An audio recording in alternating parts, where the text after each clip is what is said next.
Дечки, здраво на сите и добродојдовте у 40-та епизода, ако не се лажам, да. Ве поздравуваме јас и Бетмен и она што денеска сум инспириран да го зборуваме за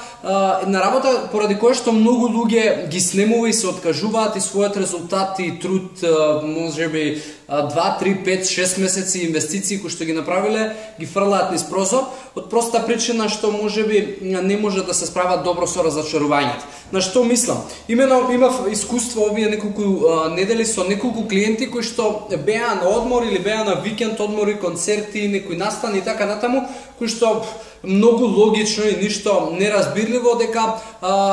направиле мали отстапки од програмата и си поминале супер. И што се случува? Многу од нив, поради губење на тој моментум и ритам кој што го имале, практично и виделе дека на вагата малку работите се пореметиле и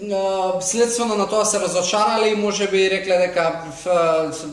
си додале уште неколку можеби изговори и оправдувања за да својот резултат и целиот тој труд кој што го правеле го фрлат во вода. У принцип, прва работа што сакам да ја разјаснам околу тоа покачување можеби на вага за таков краток период на некакви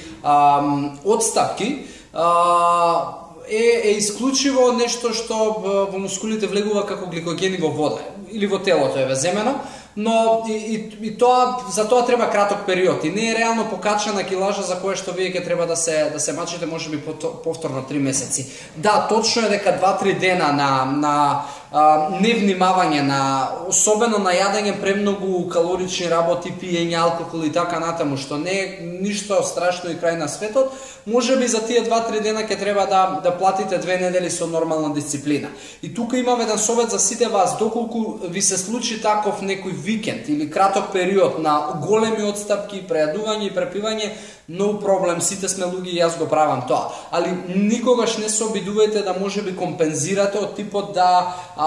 окей, јадев овие неколку дена многу калории, ајде сега следнава недела ќе кратам или ќе направам екстра вежбање. Ако сум вежбал еднаш дневно или 4 пати во неделата, сега ќе направам дупло и ќе имам екстра кардио и така натаму и ќе намалам со калории, сето тоа ќе го искомпензирам. Не функционираат процесите во телото на тој начин. Значи, окей, било што било, не се трудете да компензирате, следните 2 недели повторно нека бидат на нормална дисциплина, на програмата на која што сте ја почнале и ја ви гарантирам дека ќе се вратите повторно во ритам. Ако ви е тешко и ви е разочарување дека ама сега како ја тоа ќе се враќаме, еве го расипав целиот труд 3 месеци зашто се мачев и зашто инвестирав, no проблем, кажете си на себе, тоа е сепак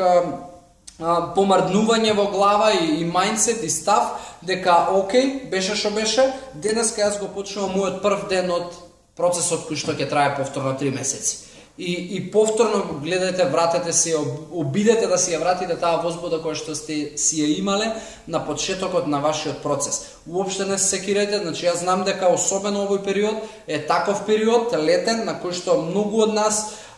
имаат некакви викенди, доаѓаат гости, роднини од странство, свадби, дешавки, концерти, лудило, значи постојат такви моменти, но немојте да губите моментум, немојте да се разочарувате за тоа што ќе го видите моментално на вага, тоа не се реално параметри во качени килограми, тоа може повторно за 2-3 дена да го решите.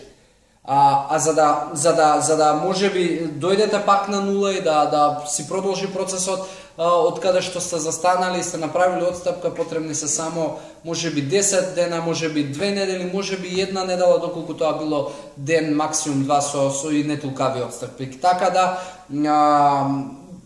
уопште немојте да се разочарувате и продолжете си на патот кој што сте тргнали. Толку имав денес да ви кажам.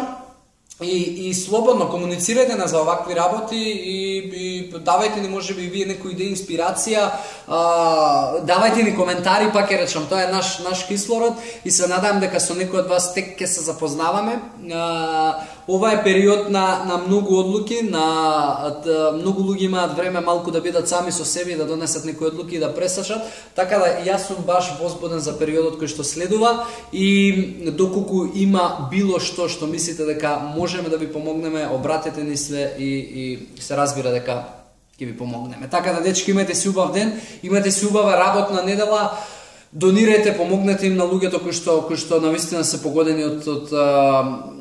катастрофата која што се деси пред неколку дена во Скопје и во Тетово и се гледаме во 41 епизода. Поздрав, чао, чао!